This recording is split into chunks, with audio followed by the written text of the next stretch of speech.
So yeah. Hello. It's Wednesday. And as you can see, I'm in bed.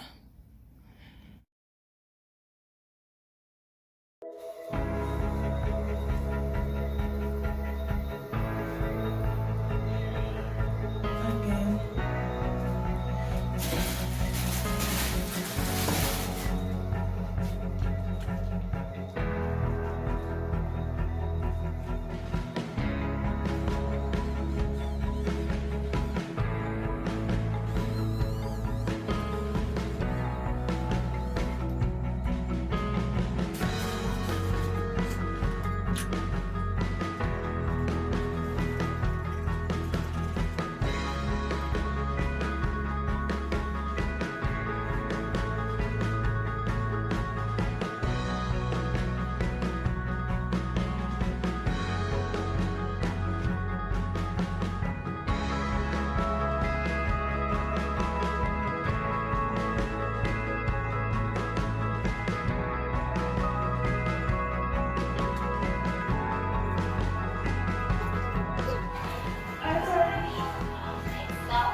Bye.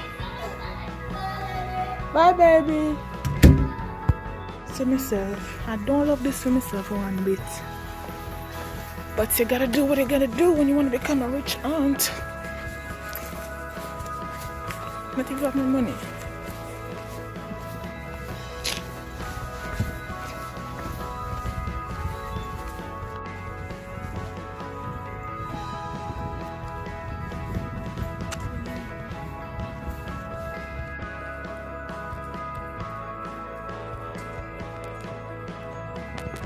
I love this. I don't know if I'm with me I walk. This don't look good. And then fairies, you know. It's because fairies, I believe the taxi supposed to pick me up on the gate. I don't belong here. Hell. Bounce that booty like a basketball. Huh? Don't shake it at all. Hey guys, welcome. So I come back as you can see, and I'm gonna eat from morning after 3 now. So I'm about to. This is my homemade KFC. Hold on, let me show you. Let me show y'all. Look at that. Don't mind bun up planting, but this is my homemade KFC using cheese bread. Right. So if you can't afford it, but you want it, you be creative. My motto. Yes, so I am back, and it was an experience. But couldn't give no footage because for the whole day, well, majority of the time I was there, I was walking with the sister, so I couldn't take up my phone none at all.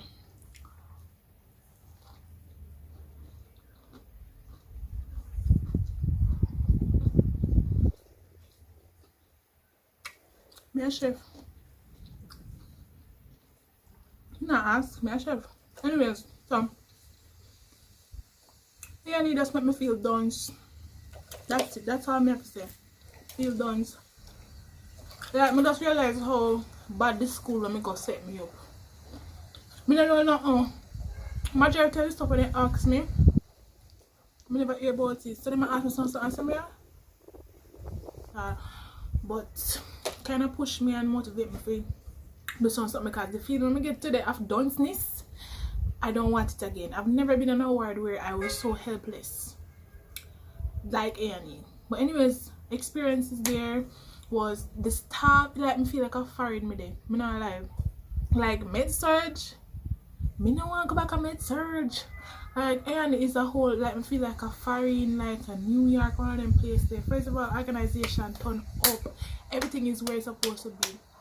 So the first place we went, well, we as in a colleague and I never me alone this time, thank God. We went straight into the trauma room, trauma 1. And the sister was there and she was really easy to work with. Like, me never meet one sister where we could have worked with and talk with like ever in all my 4 years of school. Never.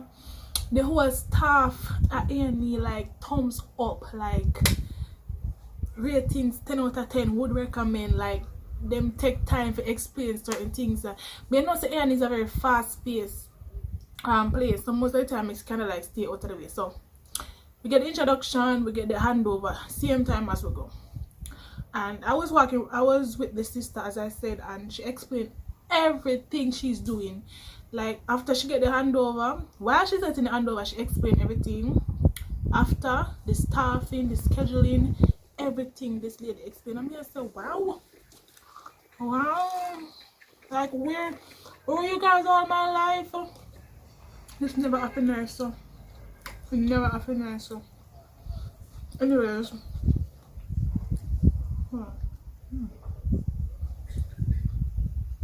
So in terms of interesting thing that I saw today was this lady came in and she was in some form of cardiac distress, oxygen low, everything. So they immediately gave her oxygen and so on. We know that. But when they got her ECG reading, I didn't get a chance to see, and I wanted to because for the life of me, I can't read them properly. I just squiggly lines to me. But everything was fast paced, so I just come out of them way and I just watch. I was very observant today. So I don't know, see under me. Is it if you never see under me, see? Anyways, so after they got the ECG, they were looking at her and they said, okay, something is definitely wrong. They need to shock her. I mean, like, shock her?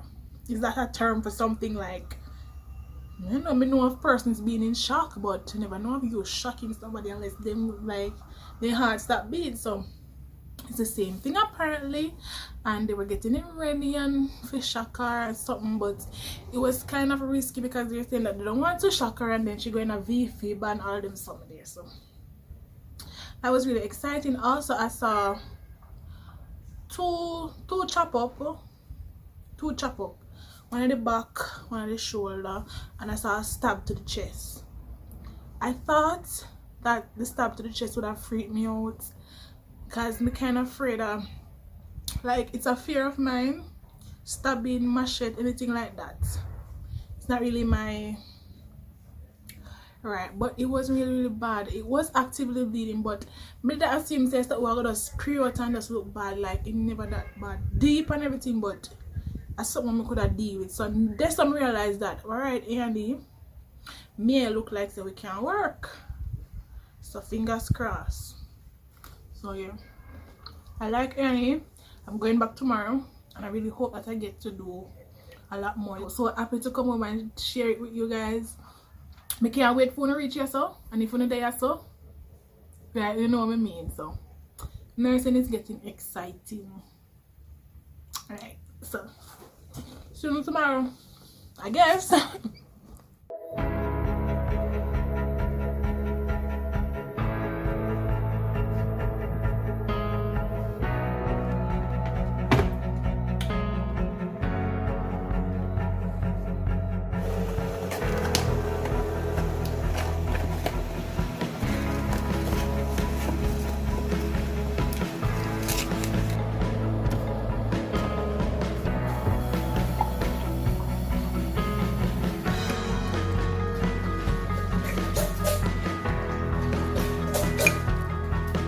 Bye.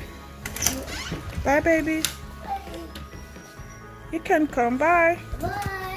Bye. Bye. Love you. See you later. Bye. Bye.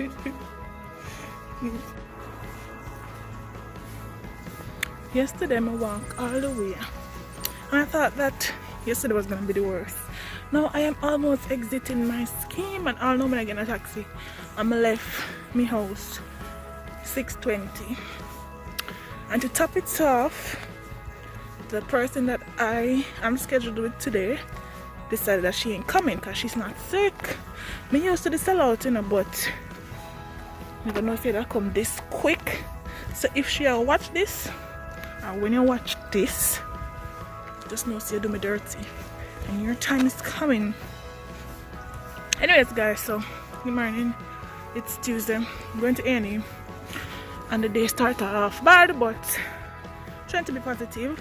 There's a lot of things that I wanted to research before heading back. I didn't get the chance because I was crammed with group work that I'm practically so upset about.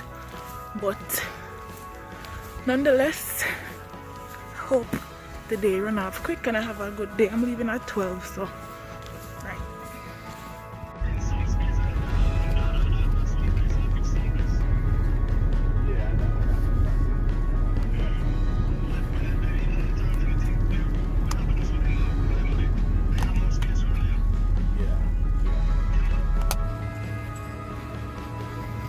Guys, I made it.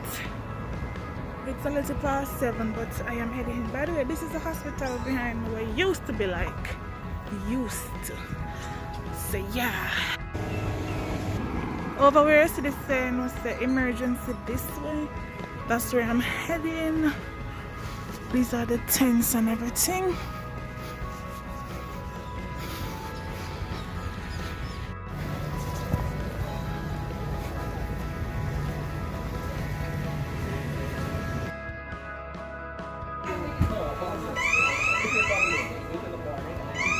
Alright, so I am home. I come home being and sanitize and eat same time. I never the show until today because it has tough. Welcome to Tuesday. I went to the A&E. I could not give a lot of footage as I explained before. A&E is very fast paced and I was working alongside 2 beautiful nurses, so I was busy. So let me give you the story. So as you know, I'm one day work together today and me kind of just down. When we go, the night shift was working and I didn't know that staff sister wasn't there or anything. Lord God. So I was a bit nervous. Come here and say like, who do I talk to? Nobody's looking at me. Me say because staff did nice yesterday, all of a sudden then a nice day. But you know, it just took some getting to know each other kind of vibe, right? After that, while I was there waiting, I said, no, somebody need to look at me and do something because I just feel like the dance feeling a come on and I said, no, so I can't afford for this take me alone. So I start checking the emergency trolley. I went to emergency trolley with you guys already, right? But in the emergency room it is different. It's not just checking the drugs, it's ensuring that the devices, you know, the devices that we always check if they're there, like the ambu bags, laryngoscopy and them something them. We had to check if everything was working, so we checked if the ambu bags are working, so I had to take it out and pump it, and the laryngoscope and them something there to see if the lights in there. I didn't even know that there was a light in there because when I was on med search, nobody told me these things. So there was a nurse that was in charge of the emergency trolley, and that's kind of funny. Can I say, why would a nurse be in charge of emergency trolley? That's what I thought. And you know, she go through I'm gonna tell her, say everything this lady got through with me. I say, where have you been all my life? So what her duty was to check the emergency trolley and make sure so it's organized, and she did that really fast. And she was telling me that at the top of her trolley she liked to keep nebulizer, things for nebulization. And as she said that, a patient came in and he was in obvious respiratory distress. You know, we always hear that about respiratory distress and we think it was like, but this person came in and it was like obviously he was not, this gender person was not breathing properly. And I was like, okay, something's about to happen. At the same time she said, you know, draw up 3 minutes of salbutamol, and me like, is this happening? Like, I've already went through the whole medication process and so on, so I know this, but then it was just, everything just didn't go well. So me I pull up with something and me I said, no sir, this not come on fast enough. And me I said, no sir, I walk one life. But anyways, me still talk about the experience there. So that's her responsibility to, you know, everything on the emergency trolley, and then when the emergency comes, she would have to be the one to take from the medication trolley and do just everything after the emergency trolley. She would do it. So the ambu bag, everything, NG tube, everything, she responsible for that. And after the code finish, she replenish it, put it back in place, and get ready for another one. It was spectacular. Now, after that, right, so handover never get for going on. So after that, we get handover and realize, you know, I learned about the patients that were already there. There was attempted suicide, fall, there was a pediatric patient there with bleeding in the brain. It was just, I've seen so many stuff on A&E that I've never seen in med-surg. Let's talk about the first trauma incident now. As I said, he came in with respiratory distress, but he was conscious and he was talking. He's a known asthmatic, but no other complaint. He drinks a lot, but you know, he never really related to what was happening, what was presenting. And as they took his SpO2 and it was really low, and breath sounds, you know, realized that they're only hearing it on one side. What's the name of that condition, by the way? I don't remember. But they're saying no, so they need to put this patient on a bed right away. And as they did that, like the second they decided to, oh, before that they started to give him oxygen, of course, you know that's a must. That's a given. They didn't give him a mask because of how critical he was, so he got a O2 nasal cannula, right? And they put him in the bed and he started to get agitated, and you know that agitation is a sign of hypoxia, where oxygen is not going to the brain. I'm sorry if I'm talking too fast, but I'm so excited to share this with you guys. But he became agitated and all of that, and his respiratory, he stopped breathing, so you know you have to breathe for the patient. So they bag him, they bag the patient, and they were there. He had a pulse, so it wasn't a full cardiopulmonary, that term there, right? So they bagged him and they were getting ready the emergency trolley to start compressions and so on. So they started CPR, and for about 2 sets, you know, they gave him adrenaline and so on, and for about 2 cycles he started to have spontaneous breathing again. And I was like, yes, finally I'm seeing a code where the patient came around. I was like, I was timing it personally for myself, because I know that the body cannot do without oxygen for such a long time, and even if it does, if you do come back, you're gonna basically be vegetable and zombie. So I was timing it. I was like, okay, 4 minutes is not that bad. But then lost the pulse, and they started CPR again. But they gave him a trach. Yes, they gave him a trach to open the airway and so on. I think so. Yes, I think so. And they said that the difference with CPR, you know, that we do 30 and 2 breaths. But when the patient having a tube, and when the patient has no pulse, no nothing, based on the ACLS or ASLC, I don't remember what. I will insert it on the screen. Based on that protocol, they do the 30, but they do it back to back. They don't do the 30 and then wait for the breath. They do it continuously, because this person is not breathing, there's no pulse, nothing is going on. So they decided they're gonna shock him when they realized he was in VFib. So they decided they're gonna shock him to regulate back the heart. They did it, and he went into his asystole. That's not really a good sign, but I think it took about longer than 10 minutes. You know, say his eyes, his pupils were sluggish, not dilated, not responding to anything. And I mean, these people did everything and they did it really fast, so it was really effective. So it's not a case where they were not doing their job, they did it. But on the patient side, when he was alive, before he passed, they were talking to him now, and he was just right there telling us that he's a known asthmatic, but he started having shortness of breath 2 days ago. If he had came in for treatment 2 days ago, maybe his outcome would have been different. Nobody knows. But he passed. John Doe passed, but. And it was a bit shocker to me, because I said, after all of that, him really not gonna make it, him really not gonna turn around. So it kind of bring me back fear, where I said, this gentleman was right here, I did his vitals, I took his history, he was right here like 10 minutes ago. And then, so after that, it was, because I was working alongside that nurse, it was our job to replenish the emergency trolley again and ensure that everything is there.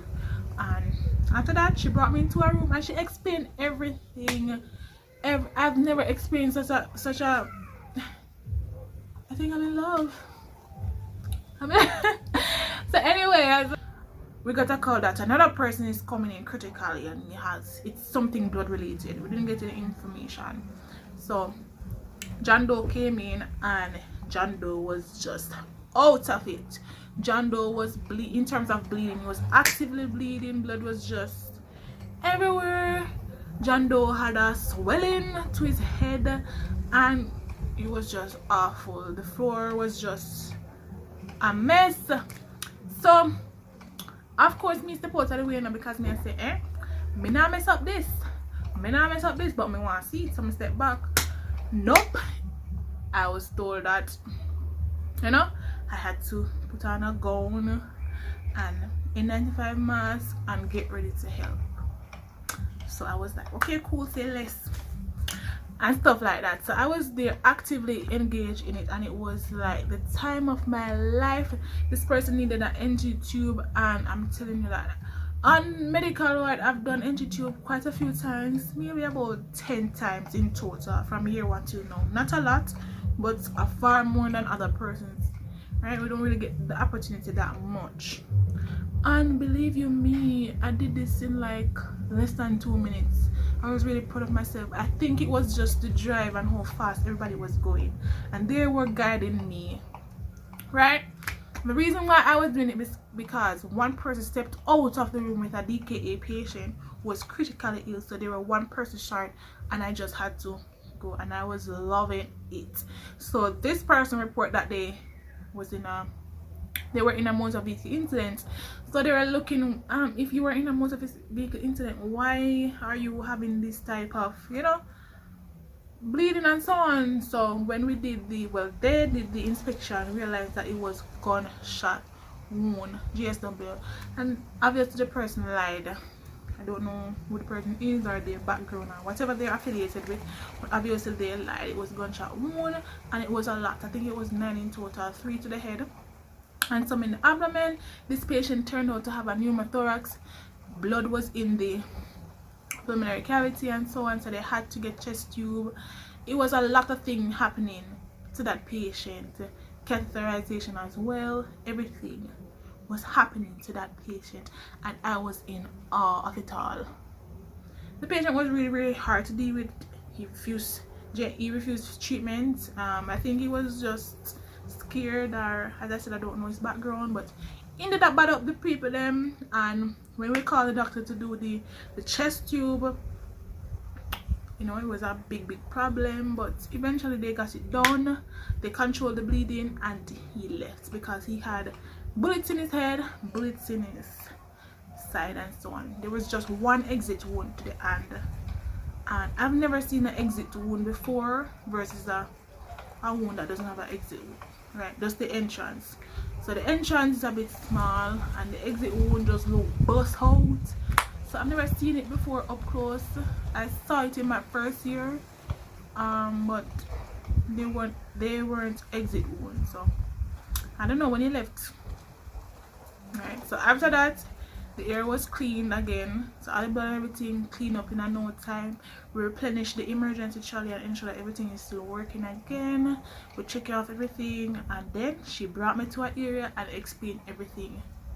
I don't know but the nurse there, she deserved an award during her visit. Like, she was so busy because she was also in charge, and she took the time out to explain stuff. Forever grateful.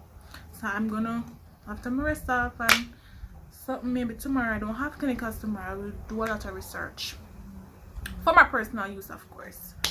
After that, my shift was done, but the other shift didn't come on, so I told her that I'm staying until. So I saw a little baby pediatric patient who have bleeding to the brain, something like that, and she allowed me to help her to examine the baby. So we did the reflexes and so on, something I was a bit happy to do as well, because I've never done it. Even when I was in year 3 and I was assigned to the obstetric wards and so on, I didn't get the chance to, but I'm happy that I did. I'm not going back there tomorrow, I'm going there next week, but I'm not sure if I'm gonna make it. I have to go to a funeral for someone very close to me has passed away, so I'm not sure. So if you don't get a vlog next week, it will be the other week, because I'm trying to put out a vlog every week until I can't. So that's really a good time for me mentally, knowing what's coming ahead for me and my family, laying to rest my grandmother, but I'm trying to deal with it. Let's put it at that. So yeah, so that was my day. I thought it was gonna be crappy, but it turned out to be really, really great. So I was dreading the day, and it turned out to be the best day of my life. So definitely I know that A&E is somewhere that I'm interested in. I just need to know my stuff so that I can work on it, and so that I can be really, really fast. I'm actually thinking about doing 2 courses. Not sure where offer it, but enough talking. So that's all for today. So if anything comes up, I'll check back, but if not, I'll see you Wednesday. I'm going by school. Hello, it's Wednesday, and as you can see, I'm in bed. I was gonna go by school, but then I had class, and I just had the last class for the year for leadership and management, and we have group work for do, and let's just say my life is a mess right now. So I'm not going anywhere today, Wednesday. So, and by the way, every time I come on YouTube and my skin is doing fine, when I want to love me off and cause me if have love bump. 2 actually if I'm afraid. Like say Hannah coming in. So anyways, happy Wednesday, I guess.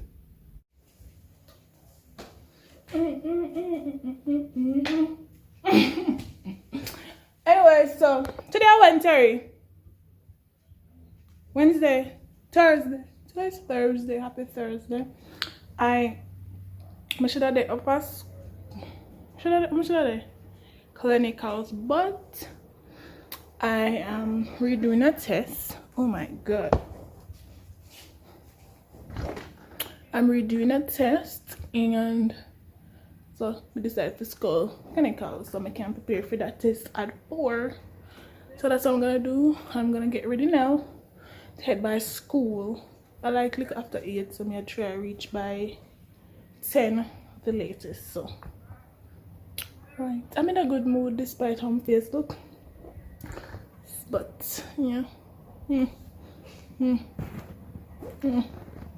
I always come in people in place, so now I'm fine.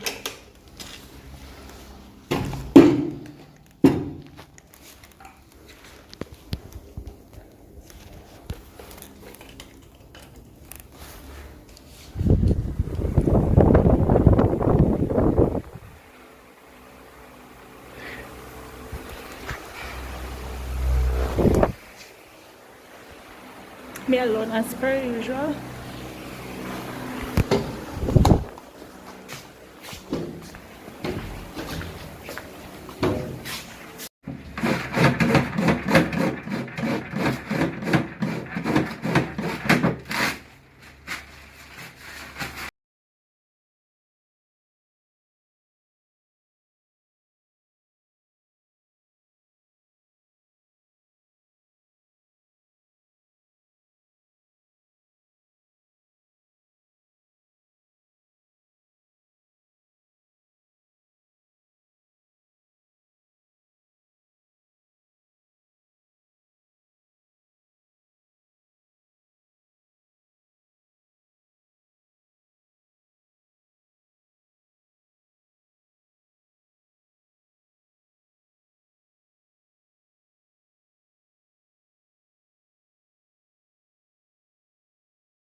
Hey guys, so yeah, me alone in here.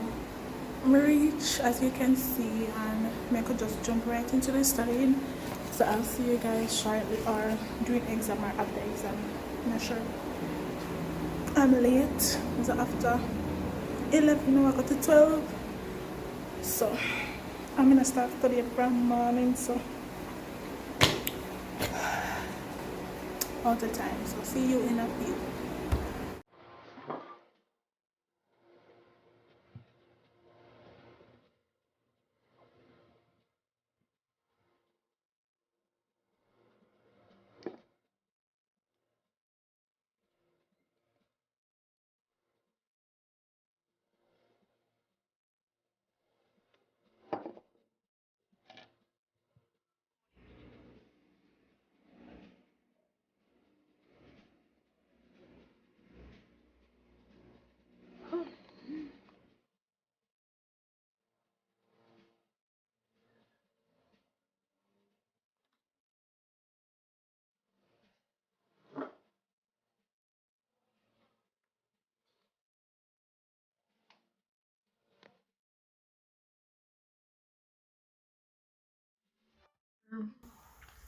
It's Friday.